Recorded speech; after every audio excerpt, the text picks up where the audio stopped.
Excelentíssima senhora presidente do primeiro Tribunal Popular do Júri da Comarca de Fortaleza, doutora Daniele Pinheiro, excelentíssimo senhor promotor de justiça do mesmo tribunal, doutor Marcos Renan, excelentíssimos colegas que compõem a defesa, Leandro, Ronaldo, Iago, Paulo Calvi, meu cliente José Wellington, demais acusados, Tribunal do Júri.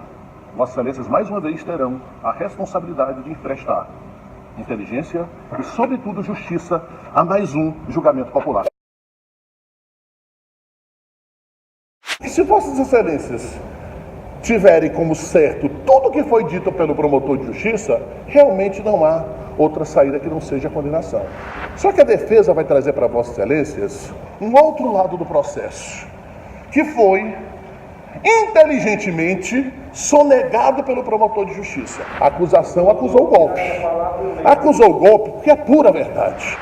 O Ministério Público, a pretexto de ler a prova dos autos, ficou simplesmente escolhendo partes do depoimento. Fica parecendo a Vossas Excelências que ele leu todo, não leu.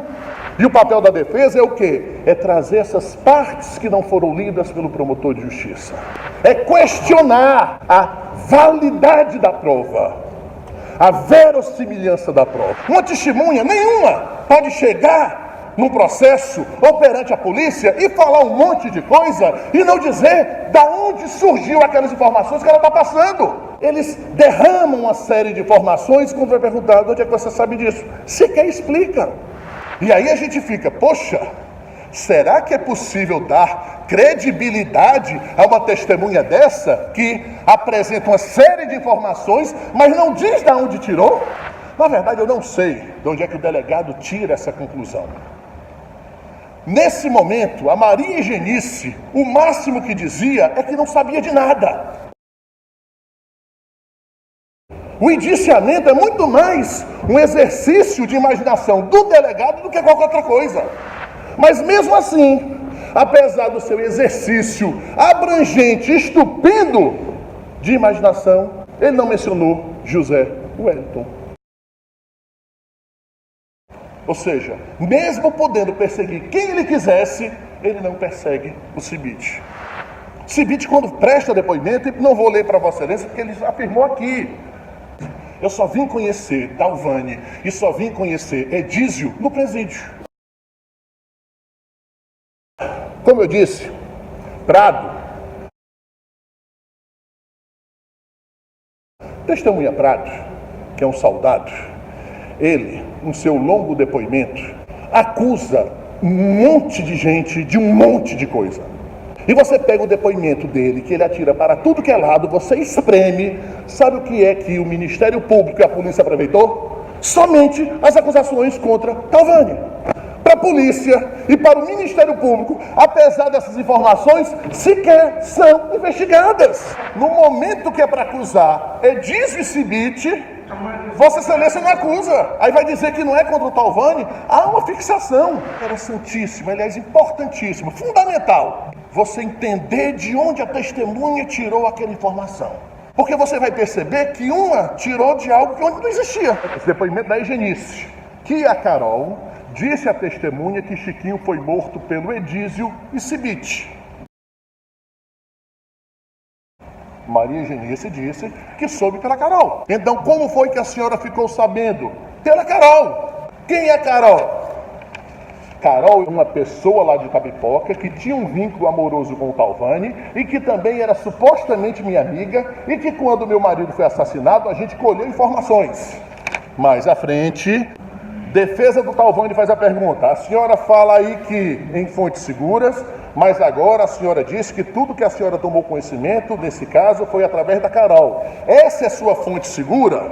É minha fonte segura. Ou seja, Maria Eugenice, quando ela começa a acusar Talvani, Edísio e Cibite, ela disse que soube através dessa sua suposta amiga Carol.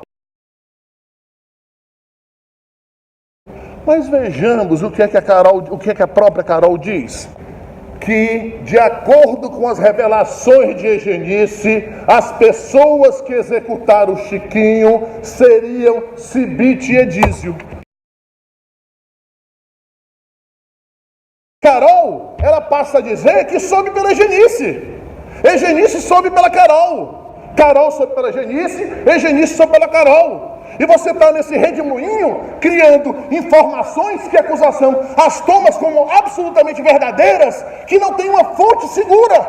Como é que agora é possível dar um mínimo de credibilidade a essas tais testemunhas? Que é a testemunha que baseia a acusação do Ministério Público. Faltou um cuidado extremo por parte da acusação, no sentido de analisar de maneira verdadeiramente crítica a prova que foi apresentada. César Marinho, ele, na página 175, ele diz o seguinte, que não sabe informar se Cebite teria participado da morte de Chiquinho. O que é muito interessante, excelência, eu não vou poder deixar de mencionar isso, é que o promotor estava lendo todo o depoimento. Quando chegou exatamente nesse momento aqui, ele pulou. E foi o que aconteceu, excelência. E ele pulou para, Cebite é pessoa perigosa. E eu chamei a atenção. O senhor tem razão, eu esqueci de dizer isso. E falou de maneira muito superficial.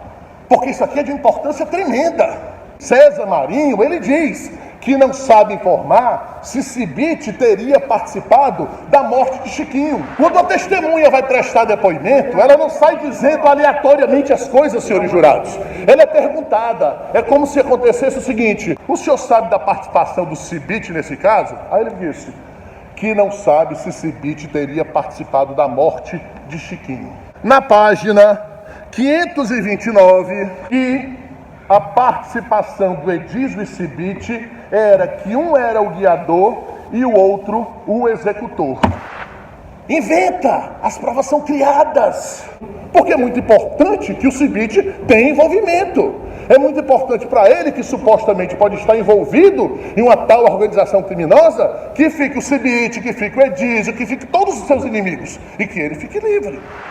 Essa testemunha, César Marinho, ela conta, diz que participava de festas para comemorar com uísque e cocaína determinadas mortes. Esse César Marinho foi investigado. Poxa, esse rapaz revelou envolvimento. Isso é 2007, não existia nem a lei da delação premiada. Fizeram a delação premiada, muito provavelmente, extraoficial, livraram quem ajudou de maneira ilegal para encalacrar tão somente Talvani. Ele disse o seguinte: não tome como verdade o que eu estou dizendo, porque, claro, todo réu vem falar para se defender, mas analisem as provas. O promotor de justiça, ele toma o depoimento de Talvani como absolutamente improcedente, porque foi feito um interrogatório, ele está aqui para se defender. Mas quando o Prado é ouvido em interrogatório num outro processo, portanto, o acusado também em determinada ação, ele toma o depoimento do Prado como absolutamente verdadeiro. Veja a contradição. E Prado presta uma série de depoimentos. Em determinado momento, um depoimento que presta Prado, aqui como testemunha, não como acusado, que é que ele diz? Depois de ele falar uma série de coisas contra Talvani, o que é que ele diz? Que não tem provas realmente de que Francisco Talvani mandou matar Chiquinho. Ele fala. Você tem uma prova? Você ouviu uma testemunha? Você viu alguém que observou uma conversa? Não tenho prova.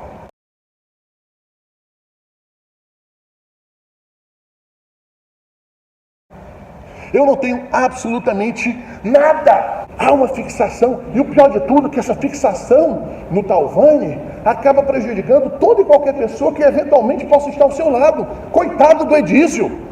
Pior ainda do Cebite, que sequer conhecia Talvani. As ideias não correspondem aos fatos.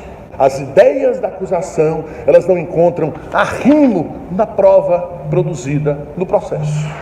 Processo só pode gerar uma condenação com provas abundantes, provas firmes, e essa prova é uma verdadeira lástima. Não há prova de nada nesse processo. Não há prova contra Talvani, não há prova contra Edísio, e isso meus colegas Leandro e Ronaldo irão demonstrar de maneira ainda mais clara, e também não há contra Cebite. E a defesa pede a Vossas Excelências para absolvê-lo, e termino aqui me desculpando por algum excesso.